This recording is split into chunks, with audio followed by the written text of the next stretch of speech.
এই ভিডিওটা যদি তুমি এখন স্কিপ করো, ঠিক ৩০ দিন পরে এই একই জায়গায় দাঁড়িয়ে নিজেকেই বলবে, আমি কেন সেদিন শুরু করিনি।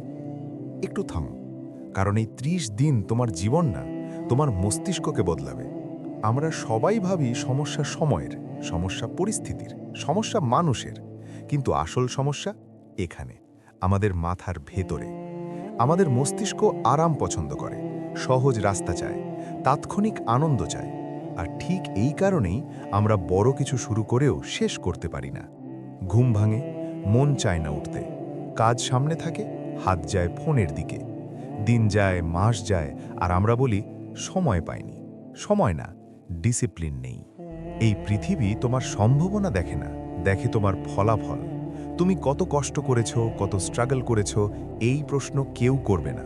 তুমি কি বানিয়েছো, এইটাই একমাত্র হিসাব। এই ৩০ দিন তুমি মোটিভেশনের জন্য অপেক্ষা করবে না। এই ৩০ দিন মন চায় বা না চায়, কাজ হবে। কারণ ডিসিপ্লিন অনুভূতির ওপর চলে না, ডিসিপ্লিন চলে সিদ্ধান্তের ওপর। প্রথম ৭ দিন তোমার মস্তিষ্ক বিদ্রোহ করবে। অ্যালার্ম বাজবে, মন বলবে আর ৫ মিনিট। এই ৫ মিনিটই তোমার ভবিষ্যৎ চুরি করে। এই ৭ দিন তুমি একটাই কাজ করবে, নিজের কথা শুনবে না। ৫ বা ৬ দিনের মাথায় তুমি ক্লান্ত হয়ে পড়বে, মনে হবে এটা আমার জন্যে না।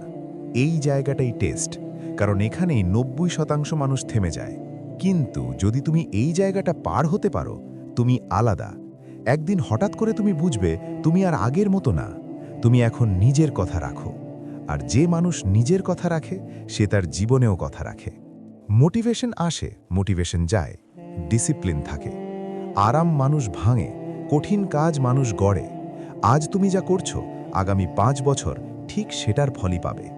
শেষের দিনগুলোতে তুমি আর প্রশ্ন করবে না, আমি পারবো তো? তুমি জানবে, আমি থামব না। এই বিশ্বাসটাই তোমার সবচেয়ে বড় অর্জন। এই ৩০ দিন তোমাকে সুপার হিউম্যান বানাবে না, কিন্তু এই ৩০ দিন তোমাকে নিয়ন্ত্রণ দেবে। আর নিয়ন্ত্রণ মানেই স্বাধীনতা। অলস মস্তিষ্ক স্বপ্নকে মেরে ফেলে, আর জাগ্রত মস্তিষ্ক ভবিষ্যৎ বানায়। যদি তুমি সত্যি এই ৩০ দিন শুরু করতে চাও, ভিডিওটা একটা লাইক দাও। এই ভিডিওটা পাঠাও যে নিজেকে বদলাতে চায়। আর কমেন্টে লিখে যাও, আজ থেকেই শুরু।